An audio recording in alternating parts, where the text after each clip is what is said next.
It started with a sentence that nobody expected, not from him. Jacksepticeye, one of YouTube's most beloved and consistently positive creators, looked straight into the camera during a stream and said the words that would ignite a firestorm across the internet. YouTube used to be about having fun. Now it's just views, money, and popularity. He didn't say any names at first, but fans didn't need him to. Everyone knew exactly who he was talking about. MrBeast? To understand how this moment became one of Jack's biggest controversies, you have to know what these two represent. MrBeast is the face of modern YouTube, massive budgets, record-breaking videos, and insane giveaways. Jacksepticeye? He's the old guard, someone who grew up on Let's Plays, goofy edits, and the raw, unfiltered joy of making videos for fun. So when he spoke out, it wasn't just a critique, it was a clash of two YouTube philosophies. Do you think MrBeast ruined YouTube? Yes. Now, in all honesty, Jack, why? Because it became more about views, money, and popularity than it did about having fun. The comment came during a casual conversation on stream, but once that clip hit Twitter, the internet went nuclear. The headline versions were brutal. Jacksepticeye says MrBeast ruined YouTube. Hashtags started trending. People clipped, subtitled, and remixed the line to make it sound even harsher. MrBeast fans came after him in full force, calling him jealous, irrelevant, or out of touch. Some accused Jack of being bitter that his views weren't what they used to be. Others defended him, saying he was one of the few creators brave enough to say what so many were thinking. Reddit threads exploded. On r/MrBeast, people argued that Jack was attacking success. On r/YouTube, creators debated whether MrBeast's style had turned YouTube into a game of who can spend the most money. For days, the entire platform seemed split in two, and then MrBeast himself noticed. He didn't respond directly, no angry tweet, no video. But fans pointed out that his next upload subtly referenced the drama, with a joke about people who say money ruins creativity. Whether it was shade or coincidence didn't matter. The internet treated it like a response. And suddenly, the tension was real. Meanwhile, Jack stayed calm. When asked about it later, he didn't back down, but he clarified. He said he respected MrBeast's work, but he missed the YouTube that felt human. It became about views, money, and popularity, he repeated, not fun. And in that one sentence, he summed up the whole argument, not just between him and MrBeast, but between two eras of YouTube itself. The aftermath was mixed. Some fans turned on him for biting the hand that fed him. Others praised him for having the courage to challenge the system. But for Jack, the controversy marked a turning point. A reminder that speaking honestly online, even about something as abstract as fun, can start a digital war. In the end, this wasn't really about MrBeast. It was about what YouTube has become, and whether creators like Jacksepticeye, who built their careers on connection rather than spectacle, still have a place in a world driven by algorithms, thumbnails, and billion-view budgets. Because when a creator like Jack speaks up, he's not just reminiscing, he's fighting for the soul of the platform he helped build. But speaking up wasn't the only way Jack made waves. Sometimes silence can be just as loud. It began with a single sentence, quiet, almost casual, but it sent an earthquake through two of the biggest fan bases on YouTube. Jacksepticeye tweeted, "Just wanted everyone to know I am no longer part of Cloak." And just like that, years of partnership, collaboration, and shared branding between two internet legends, Jacksepticeye and Markiplier, seemed to vanish overnight. For fans, Cloak wasn't just a clothing line. It was a symbol. When Jack and Mark launched it back in 2018, they promised something different. A brand made by creators, for creators. Minimalist designs, high-quality fabrics, and a message about identity and self-expression. It wasn't merch, it was supposed to be art you could wear, and for a while, it worked. Cloak became a huge success, promoted across YouTube, live streams, and conventions. Fans loved seeing two of their favorite creators building something real, something professional. But over time, things started to feel off. Jack appeared in fewer Cloak videos. His name was mentioned less and less in new launches.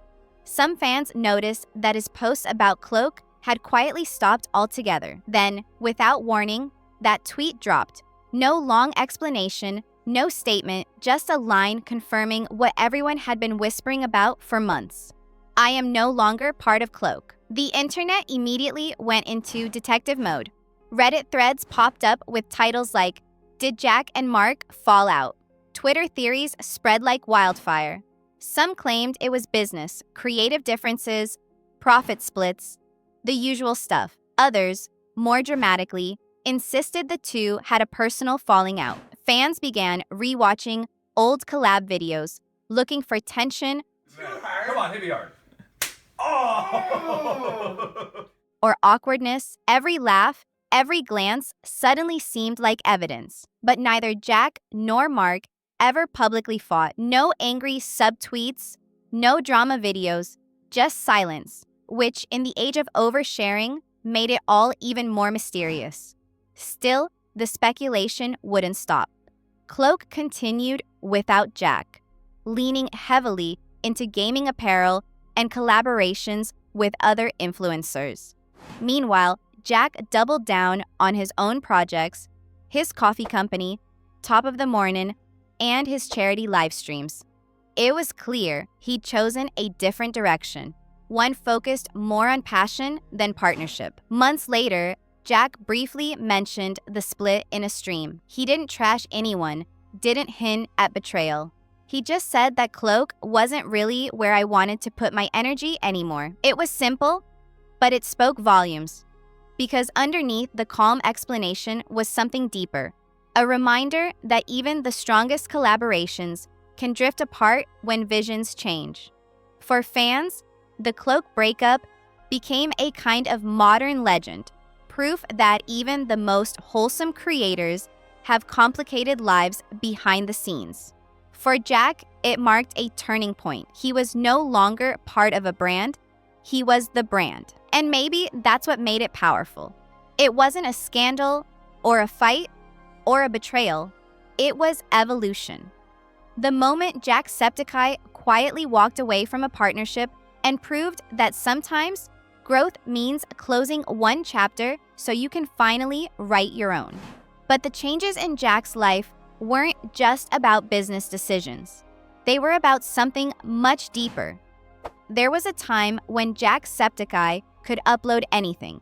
A chaotic Let's Play, a random vlog, even a clip of him yelling, "Top of the Morning," and it would instantly explode. Millions of views, thousands of comments, endless fan art. YouTube was simple then. It was about fun, connection, and community. But that version of YouTube, Jack says it's gone. And when he decided to say that out loud, when he dared to call out the platform that made him famous, things got heated. It started with a quiet rant during one of his streams. He wasn't angry, just frustrated. He talked about how YouTube had changed, how it felt less like a creative playground and more like a machine. It's not about enjoying what you do anymore, he said. It's about pleasing the algorithm. The clip hit Twitter, and boom, instant wildfire. Headlines popped up. Jacksepticeye criticizes YouTube culture. Reddit threads blew up with creators venting the same feelings. But others accused him of being ungrateful, claiming that the algorithm had made him rich and famous. The irony? He was right in the middle of the system he was calling broken. Jack wasn't just talking about numbers, he was talking about burnout, about creators faking smiles to keep audiences engaged, about the quiet pressure that comes when your worth is measured in likes, watch time, and retention graphs. You're only as good as your last upload, he said once, and fans could feel the exhaustion behind those words. But it wasn't the first time he'd hinted at it. Over the years, his uploads had become less frequent, his tone more reflective. He talked openly about mental health, about how constantly chasing what works can destroy your love for creating. And when he finally took breaks, real ones, people noticed. Some fans panicked. Others applauded him for being honest. Then came the backlash. Comment sections filled with debates. He's just complaining because he's not trending anymore, some said. Others argued he was finally saying what every creator secretly feels but can't admit.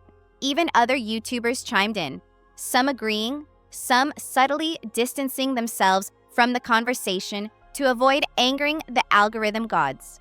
The craziest part, YouTube itself never responded.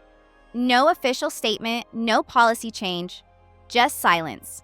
But the message stuck because Jack wasn't trying to start a war, he was trying to start a conversation. He wasn't the first to talk about creator burnout, but coming from him, one of the most energetic, positive voices on the platform, it hit differently. It felt real. In the weeks that followed, fans began using the phrase, "Jack was right," whenever another creator burned out or disappeared. His comments turned into cautionary quotes about what it means to chase numbers instead of joy. And maybe that's why this controversy mattered. It wasn't about being canceled or called out. It was about one of YouTube's biggest stars pulling back the curtain and showing that even the loudest voices can feel trapped by the algorithm. Because sometimes being real, even when it costs you views, is the most powerful upload you'll ever make. So what did Jacksepticeye's controversies really tell us? That staying true to yourself in the age of algorithms and billion-dollar content isn't easy, that walking away from partnerships, speaking out against the system, and choosing passion over views can all come with a price. But Jack chose authenticity anyway. He challenged MrBeast's model of YouTube without tearing him down. He left Cloak without burning bridges. And he called out the algorithm without abandoning the platform. In a world where creators are expected to smile through burnout and play the game to stay relevant, Jacksepticeye did something rare. He told the truth.